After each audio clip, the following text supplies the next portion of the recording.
नमस्कार. आपण रोज कितीतरी गोष्टी वापरतो, नाही का?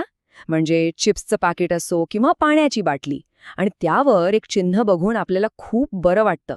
ते हिरव्या रंगाचं चिन्ह ज्यावर लिहिलेलं असतं रिसायक्लेबल. पण कधी विचार केलाय की या शब्दाचा खरा अर्थ काय आहे? हो, तेच चिन्ह. हे चिन्ह बघितलं की आपल्या मनात एक चांगला विचार येतो की चला, आपण पर्यावरणाची काळजी घेतोय. आपल्याला वाटतं की आपण वापरलेली ही वस्तू कचऱ्यात जाणार नाही, तर ती नक्कीच पुन्हा वापरली जाईल. एक प्रकारचं समाधान मिळतं आपल्याला. पण खरा प्रश्न हाच आहे. ज्या प्रत्येक गोष्टीवर रिसायकलेबल असं लिहिलेलं असतं, ती खरंच रिसायकल होते का? की हा फक्त एक गैरसमज आहे? चला, आज आपण ह्याच प्रश्नाच्या मुळाशी जाऊया. आज आपण काय काय बघणार आहोत? तर सगळ्यात आधी रिसायकलेबल या शब्दामागचा जो गैरसमज आहे तो दूर करूया. मग आपण प्लास्टिकवरच्या त्या नंबर्सचा अर्थ समजून घेऊ.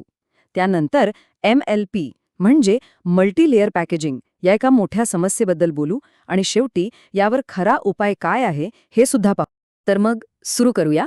आपला पहिला आणि सगळ्यात मोठा मुद्दा, रिसायक्लेबल या शब्दाचा नेमका अर्थ काय होतो? हे बघा, रिसायकलेबल असणं म्हणजे काय? तर तांत्रिकदृष्ट्या त्या वस्तूवर प्रक्रिया करून ती पुन्हा वापरता येऊ शकते, फक्त शक्यता आहे. पण ती वस्तू खरंच रिसायकल केली जाईलच याची कोणतीही गॅरंटी नाही. कारण रिसायकलेबल असणं आणि ॲक्च्युली रिसायकल्ड होणं यात जमीन अस्मानाचा फरक आहे. एखादी वस्तू खरंच रिसायकल होण्यासाठी एक संपूर्ण व्यवस्था लागते, जी आपल्याकडे अनेक ठिकाणी नसतेच. म्हणून लक्षात घ्या, रिसायकलेबल म्हणजे फक्त एक शक्यता, गॅरंटी नाही. आता बघा, कोणतंही प्लास्टिक रिसायकल व्हायचं असेल तर 3 महत्त्वाच्या गोष्टी व्हायलाच हव्यात. 1. तो कचरा वेगळा गोळा व्हायला हवा. 2. त्याची योग्य विभागणी व्हायला हवी. आणि 3. त्या विशिष्ट प्रकारच्या प्लास्टिकसाठी एक खास रिसायकलिंग प्लांट उपलब्ध असायला हवा. या 3 पैकी एकही गोष्ट झाली नाही तर समजा तुमचं रिसायकलेबल प्लास्टिक थेट लँडफिलमध्ये म्हणजे कचऱ्याच्या ढिगात जातं. बरं, आता प्लास्टिकच्या बाटल्या किंवा डब्यांच्या खाली जे त्रिकोणात नंबर लिहिलेले असतात त्याबद्दल बोलूया. आपल्याला वाटतं की हे नंबर म्हणजे रिसायकलिंगचं रेटिंग आहे, पण तसं नाहीये. हे नंबर फक्त ते प्लास्टिक कोणत्या प्रकारचं आहे हे सांगतात. रिसायकलिंगची गॅरंटी अजिबात देत नाहीत.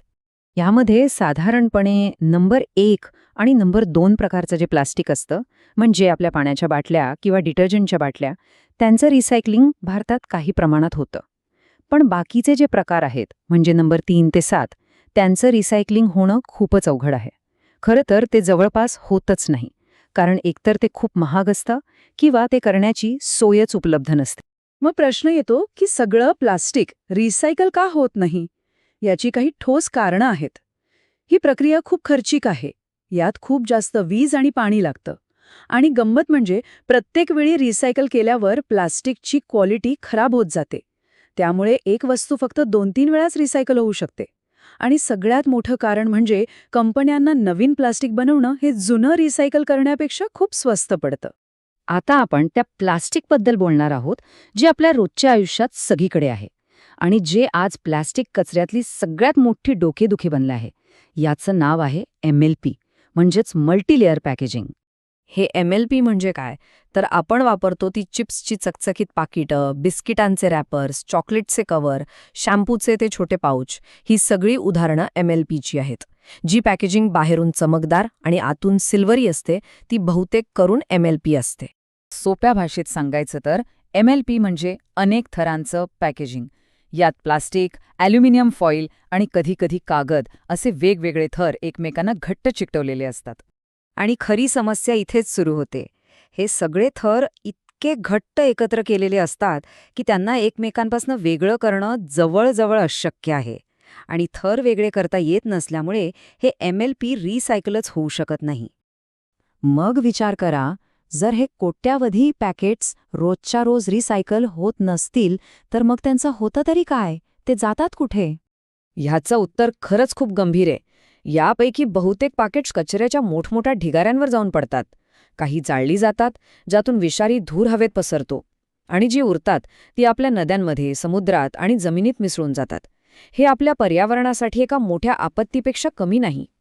बरं, आता एका दुसऱ्या मोठ्या गैरसमजाकडे वळूया. आपल्याला वाटतं की रिसायकलिंग म्हणजे पर्यावरणासाठी सगळं काही चांगलंच आहे. पण खरं सांगायचं तर रिसायकलिंगची प्रक्रिया स्वतःच प्रदूषणमुक्त नाहीये. का? कारण रिसायकलिंगमध्ये प्लॅस्टिक वितळवण्यासाठी खूप जास्त ऊर्जा लागते, केमिकल्स वापरले जातात. ह्या सगळ्या प्रक्रियेत हवा आणि पाणी दोन्ही प्रदूषित होतं. इतकंच नाही तर यातून मायक्रोप्लास्टिक्स म्हणजे प्लॅस्टिकचे अतिसूक्ष्म कण तयार होतात, जे आपल्या पाण्यात आणि अन्नात सुद्धा शिरतात. म्हणजे रिसायकलिंगमुळे समस्या थोडी कमी नक्कीच होते, पण ती मुळापासून संपत नाही. इथे ग्रीन वॉशिंग नावाची एक संकल्पना समजून घेणं महत्वाचं आहे. ग्रीन वॉशिंग म्हणजे काय? तर जेव्हा कंपन्या त्यांचे उत्पादनं पर्यावरणासाठी खूप चांगली आहेत असं मार्केटिंग करून भासवतात, पण प्रत्यक्षात तसं नसतं. याचं उत्तम उदाहरण म्हणजे पेपर कप. तो कागदाचा दिसतो, पण त्याच्या आत प्लास्टिकचा एक पातळ थर असतो, ज्यामुळे तो रिसायकल होऊ शकत नाही. हे सगळं ऐकून कदाचित निराशा वाटेल, पण चांगली गोष्ट ही आहे की यावर उपाय आहे आणि तो आपल्याच हातात आहे. चला तर मग आता यावरच्या खऱ्या उपायांबद्दल बोलूया, जे आपण सगळेच करू शकतो. हा आहे 5Rचा नियम आणि यात सगळ्यात महत्वाची गोष्ट आहे तो म्हणजे याचा क्रम. यात रिसायकल सगळ्यात शेवटी येतं. सगळ्यात पहिला आहे रिफ्यूज, म्हणजे गरज नसलेल्या गोष्टींना नाही म्हणा. मग आहे रिड्यूस, म्हणजे वापर कमी करा. त्यानंतर रियूज, म्हणजे वस्तू पुन्हा पुन्हा वापरा. आणि रिपेअर, म्हणजे तुटलेल्या वस्तू दुरुस्त करून वापरा. हे सगळं करून झाल्यावर जर काहीच पर्याय उरला नाही, तरच शेवटचा उपाय म्हणून रिसायकलचा विचार करायला हवा. हे बघा, बदल आपल्या लहान लहान निवडींमधूनच सुरू होतो. आपल्या सगळ्यांमध्ये ती ताकद आहे. एक गोष्ट कायम लक्षात ठेवूया, प्लास्टिकच्या समस्येवरचा खरा उपाय हा जास्त रिसायकलिंग करणं नाहीये, तर त्याचा वापरच कमी करणं हा आहे. जाता जाता तुमच्यासाठी एक प्रश्न. जरा शांतपणे विचार करा आणि सांगा की तुमच्या घरात सगळ्यात जास्त प्लास्टिकचा कचरा नेमका कोणत्या गोष्टीमुळे होतो?